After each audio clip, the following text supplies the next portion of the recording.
अस्सलाम वालेकुम दोस्तों, मैं मोहम्मद शफ़ीक, आपको शफ़ीक व्लॉग में खुशामदीद कहते हैं। अभी मैं आपको एक वीडियो दिखाऊंगा शेर यार सियालवी साहब के, उनका एक बयान सामने आया है, उसको मुलाहिज़ा फरमाएं। इंसानियत मर चुकी है। आपकी गाड़ी अगर रुक गई है ना, उसको चेन लगाने के 5,000 रुपए, 10 मिनट के लिए चेन लगा के सिर्फ क्रॉस कराने के। गाड़ी चल नहीं रही, उसे धक्का लगाने के भी 5,000 रुपए। तमाशा नहीं बनाया होगा।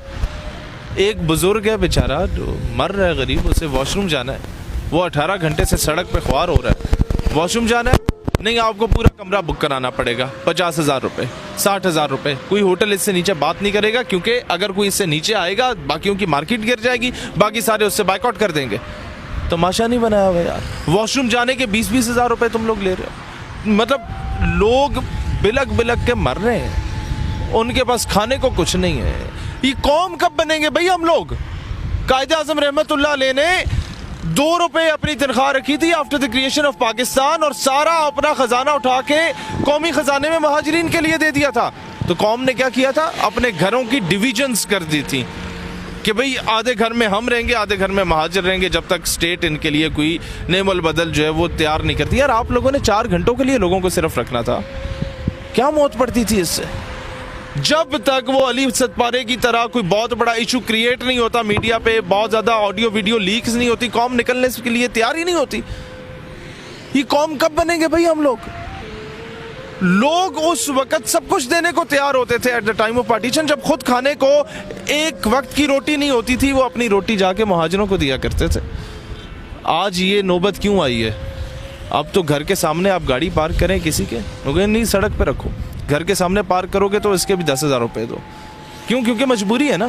नहीं करेगा तो क्या करेगा? मरेगा बेचारा। और उसके बाद क्या करना है? आप वहां से उतर रहे हैं, गाड़ियां अपनी पार्क करके, लोग बर्फ में जब वहां से उतरने लगे कि यार चलो यहां से पैदल चल के जाते हैं, कोई गाड़ी मिल जाए उसको इशारा करो कि जनाब मुझे नीचे मेन टोल प्लाजे तक छोड़ दो, सिर्फ 25-30 किलोमीटर दूर है, ये इतना भी नहीं है। उसके कितने पैसे? 10,000 रुपए। यार 30 किलोमीटर या 25 किलोमीटर आने जाने का अगर आप 1000 भी लेते हैं तो आपके 500 या 400 या 300 पेट्रोल बहुत भी महंगे ना, 200 की बचत हो जाती है। 1500 ले लो, 2000 ले लो। यार घंटे का सफ़र है आने जाने का, 10,000 8,000 लोग इस चीज़ का चार्ज किस खाते में कर रहे हो? मैं कहता हूँ अगर ये मामला कश्मीर में होता ना, या गिलगित बल्तिस्तान में होता, लोग अपने घर खाली कर देते।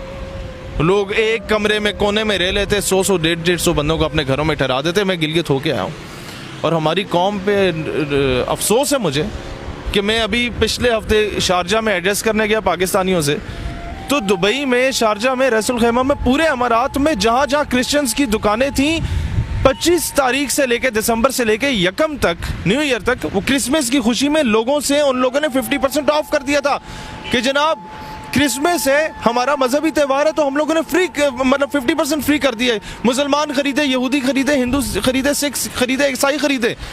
हम यहाँ पर 100 रुपए के दर्जन केले होते हैं, 250 दर्जन के कर देते हैं रमज़ान में। हम लोग ये सिला दे रहे होते हैं। यार दुनिया कहाँ मर चुकी है? हम लोग, हमारी इंसानियत मर चुकी है। हमारे कायदे आज़म के अक़वाल हमारी नज़र में मर चुके हैं कि हम लोगों ने उसको वो वेटेज ही नहीं दी, वो इम्पोर्टेंस ही नहीं थी। कुदरतुल्लाह शहाब अपनी किताब में लिखता है कि जब मैं कश्मीर में था तो पाकिस्तान को बने जुमा 8 दिन हुए थे, तो वो एक कपड़े फटे हुए थे बुजुर्गों के, मियाँ बीवी जा रहे थे और एक बोरी उठाई हुई थी। हमने उनसे पूछा गाड़ी में बिठा के कि कहाँ जा रहे हो? कहते हैं बैतुल माल तक हमें छोड़ाओ।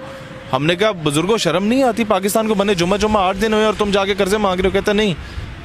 उनके जवाब ने मुझे शर्मिंदा कर दिया। जवाब ये था कि बेटा, जो लोगों के सोने हीरे जवाहरात थे ना, या कोई बालियाँ या वो जेवर था, जो जिनके हाथ पांव कटे हुए थे, शहीद हो गए थे, वो हम इकट्ठा करके सरकारी खजाने में जमा करा रहे हैं, शायद पाकिस्तान की रियासत को कोई फ़ायदा हो जाए। यार वो कौम किधर गई है? वो कौम किधर गई है कि एक बुजुर्ग ट्रेन में रो पड़ा था, नया नया पाकिस्तान बना था, कि मेरे पास टिकट के पैसे नहीं है। और टिकटी कहता है पाकिस्तान किस तरह चलेगा, आपके पास टिकट के पैसे नहीं है। खैर आप नहीं दे सकते तो मैं आपकी जानिब से पैसे दे देता हूँ, लेकिन टिकट के पैसे देने पड़ेंगे ताकि पाकिस्तान की रियासत चले। लोग कुर्बानियाँ देते थे, वो पाकिस्तान किधर गया? अब तो कंडक्टर गाड़ी से उतार देता है, आपके पास 2 रुपये किराया कम हो तो। किसी को मक्खी लटती है, सैलाब आता है, आग लगती है, आंधी आती है, वो कोई अगर पीछे इदारा रह गया है जिसको आप कहते हैं हर काम में मदाखलत कर रहा होता है, क्यों कर रहा होता है? भाई इसलिए कर रहा होता है कि ये उल्लू के पट्टे सत्तू पी के सो जाती है। ये जिन लोगों की जिम्मेदारी होती है, चाहे वो कोई भी गवर्नमेंट हो, एंड पे अगर किसी ने काम करना होता है या आपकी पाक फौज ने करना होता है, ये रेंजर्स ने आके करना होता है, और ये उन लोगों ने किया। मैं आपको लाख इख्तिलाफ हो सकता है मुशर्रफ से या से, लेकिन जो ये जवान है यार, कोई जवान 20,000 के पीछे वो सियाचिन की चोटी पे जाके शहादत नहीं देता, वो अल्लाह अकबर के नारे के पीछे देता है। कम अज़ कम उसका मोराल हाई रखो। जिन कौमों की फ़ौजें कमज़ोर हो गई हैं ना, कौमों ने उनका मोराल बूस्ट अप नहीं किया, डाउन किया है, तो उन कौमों का हाल फिर देख लो, जो इराक़ में हुआ, जो शाम में हुआ, जो लिबिया, सीरिया, इन सारे मुल्कों में हुआ, अफगानिस्तान में हो गया। वो 2 दिन नहीं टिक सकी फ़ौजें उनकी। तो कौम को मोराल हाई करना चाहिए। आपको पॉलिटिकली इख्तिलाफ किसी भी जनरल से हो सकता है, दैट इज़ समथिंग एल्स। फौज का मोराल डाउन करोगे, गर्क होगे बाकी मुल्कों की तरह। मैं कौम से कहता हूँ अब भी वक्त है, जाग जाओ इससे पहले कि बहुत देर हो जाए। अब मैं अपने तमाम यहाँ के दोस्तों से कहता हूँ कि यार दुकानदारी बाद में या बिजनेस बाद में, इंसानियत पहले होती है। खुदारा पाकिस्तान के साथ खिलवाड़ ना